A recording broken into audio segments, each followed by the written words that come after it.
Assalamu alaikum wa rahmatullahi wa barakatuh. Paix et bénédiction à vous tous. Il y a un verset dans le Coran qui a permis aux islamophobes de se moquer du contenu coranique pendant des années. Ils ont tellement utilisé ce verset pour essayer de ridiculiser le Coran et l'islam aux yeux des musulmans et du monde entier. Le verset, selon eux, prouve que le Coran est une invention humaine et qu'il contient des versets ridicules comme celui que je vais vous montrer ici dans cette vidéo. Selon eux, plusieurs versets coraniques représentent de fausses informations prouvées par la science et par l'histoire. Mais avant d'aller voir de quel verset il s'agit, je voudrais vous rappeler quelques promesses faites par Allah en défi à toute l'humanité dans son Saint-Coran. Premièrement, Allah nous a informé que dans son livre du Coran, il y a des informations qui seront clarifiées ou expliquées dans le temps futur, à des moments que lui, subhanahu wa ta'ala, a fixés. Coran chapitre 6, verset 67. Chaque annonce coranique a un temps et lieu préétabli, et bientôt vous le saurez. لكل نبأ مستقر وسوف تعلمون. Deuxièmement, Allah nous a promis de nous confirmer le sens de ces versets dans les cieux et en nous-mêmes, et ce afin qu'il soit clair pour nous que ce qui est écrit dans le Coran est la vérité provenant de Dieu. Coran chapitre 41 verset 53. Nous leur montrerons nos signes dans l'univers et en eux-mêmes. Moi je dirais plutôt nous leur montrerons la signification de nos versets, parce que signe ici peut signifier verset. Nous leur montrerons la signification de nos versets dans l'univers et en eux-mêmes jusqu'à ce qu'il leur devienne évident pour eux que ceci, c'est-à-dire le Coran, est la vérité. Ne suffit-il pas que ton Seigneur soit témoin de toutes choses, c'est-à-dire des informations qu'il donne dans le Coran et que tout le monde ignorait, qu'à un certain moment la science découvre, et alors elle prouve que le Coran est d'origine divine, comme nous allons le voir. سنريهم آياتنا في الآفاق وفي أنفسهم حتى يتبين لهم أنه الحق أولم يكفي بربك أنه على كل شيء شهيد. Troisièmement, Allah nous a assuré que les sages ou les savants verront, les savants tous, pas simplement savants musulmans, savants du monde entier, savants scientifiques bien sûr, les scientifiques verront que ce qui est écrit dans le Coran est la vérité, à laquelle ils se soumettront humblement, et c'est inutile de vous rappeler les milliers d'exemples de scientifiques qui se sont convertis au Coran, donc à l'islam. Coran chapitre 22, verset 54. Et afin que ceux à qui le savoir a été donné sachent que le Coran est en effet la vérité venant de ton Seigneur, qu'ils y croient alors et que leur cœur s'y soumette en toute humilité. Allah guide certes vers le droit chemin ceux qui croient. وَلِيَعْلَمَ الَّذِينَ أُوتُوا الْعِلْمَ أَنَّهُ الْحَقُّ مِنْ رَبِّكَ فَيُؤْمِنُوا بِهِ فَتُخْبِتَ لَهُ قُلُوبُهُمْ وَإِنَّ اللَّهَ لَهَادِي الَّذِينَ آمَنُوا إِلَى صِرَاطٍ مُسْتَقِيمٍ. Quatrièmement, Allah nous rassure dans le Coran sur le fait que les scientifiques verront que le contenu du Coran est la vérité qui les guide sur la voie de leur Seigneur. Coran chapitre 34, verset 6.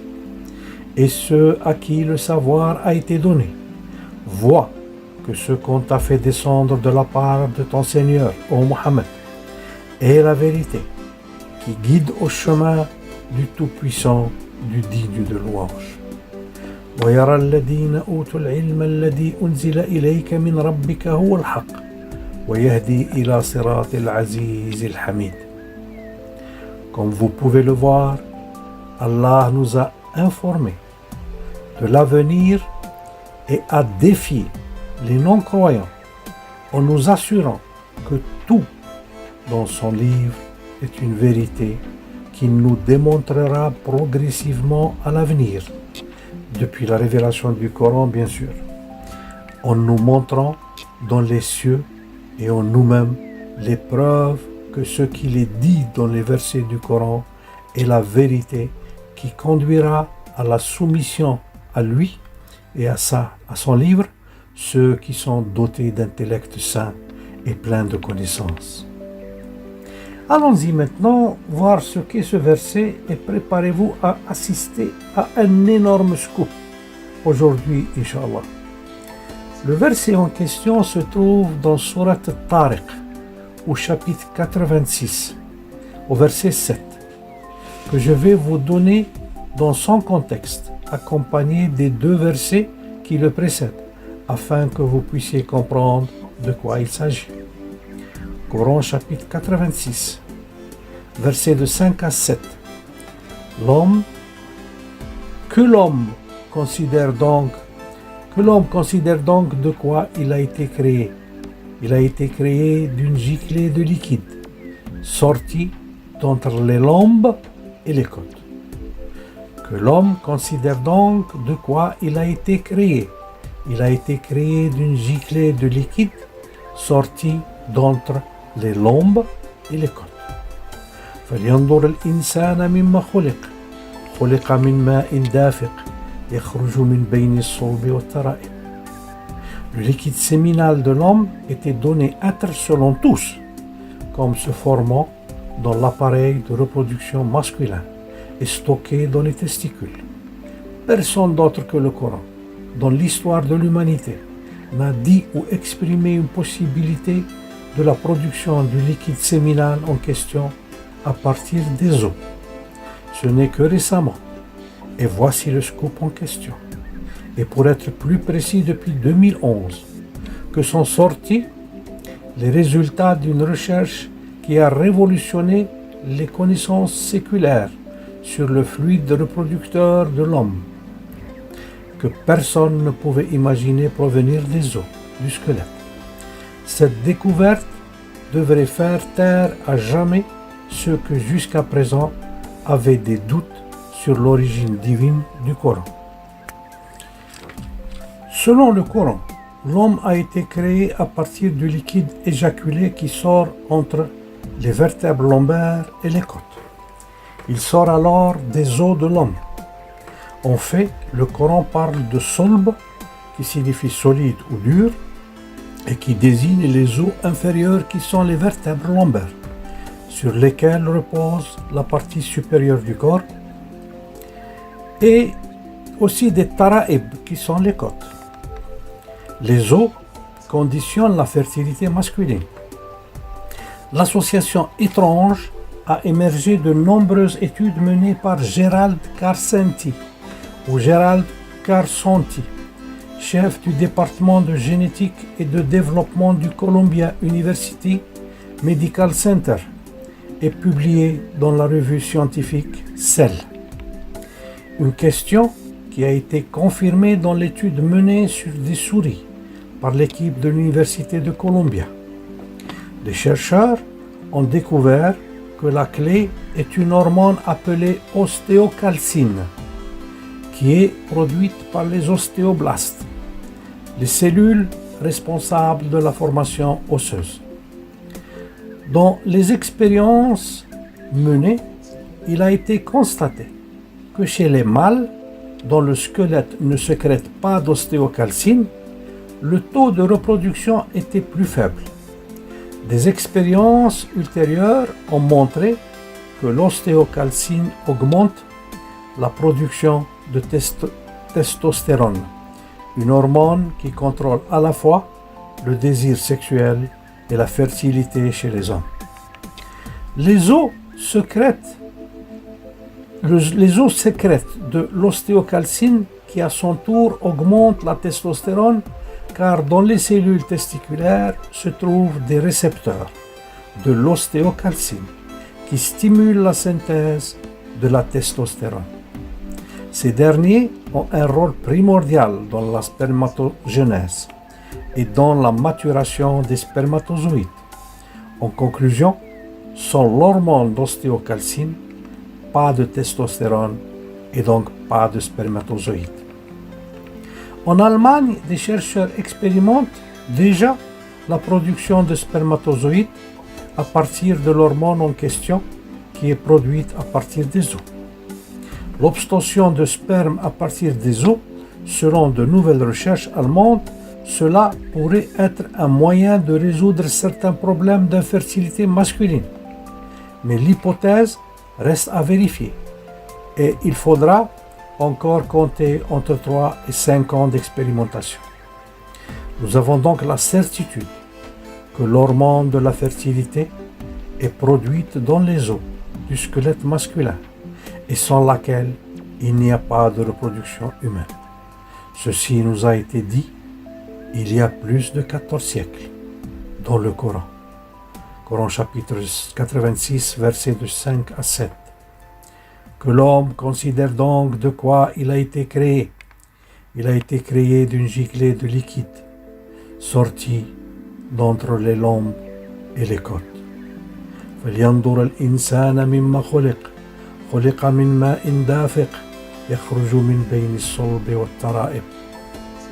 الله أكبر الله أكبر الله أكبر وسبحان الله. Depuis plus de 14 siècles, cette information est présente dans le Coran sans que les musulmans s'en rendent compte ni ne lui accordent aucune importance. Notre Ummah est en léthargie depuis des siècles. Elle a abandonné le Coran et s'est attachée aux Israélites qui pilulent dans les hadiths inventés et mensongères sur notre noble prophète. Ô Ummah de Mohammed, il est temps que tu sortes de ta léthargie et de te mettre en bras de chemise pour fouiner encore plus dans notre noble Coran afin de repérer d'autres informations et de chercher dans tous les sens de les comprendre comme les non-musulmans ont compris ce verset ici discuté et des dizaines d'autres encore. Allah nous a rassurés qu'il n'a laissé rien de pas dit dans le Coran. Coran chapitre 6, verset 38. Nulle bête marchant sur terre, nul oiseau volant de ses ailes, qui ne soit comme vous, en communauté. Nous n'avons rien omis d'écrire dans le livre. Je répète, nous n'avons rien omis d'écrire dans le livre. Je répète une troisième fois, nous n'avons rien omis d'écrire dans le livre. Puis, c'est vers leur Seigneur qu'ils seront ramenés.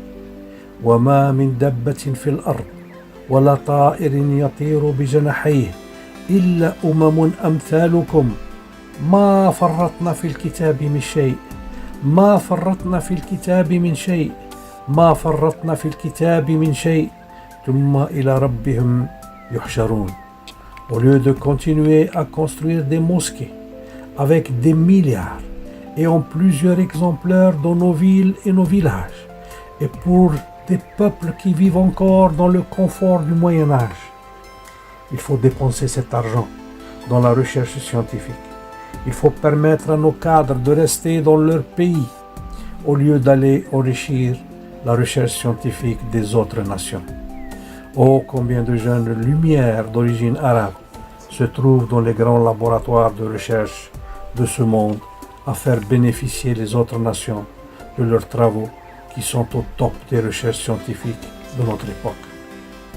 On n'est pas croyant si on ne répond pas au contenu du verset suivant et qu'on ne possède pas la basira ou le savoir que Allah prétend de nous pour devenir vraiment des adeptes de Muhammad sallallahu alayhi wa sallam et afin qu'il soit fier de nous le jour de la résurrection.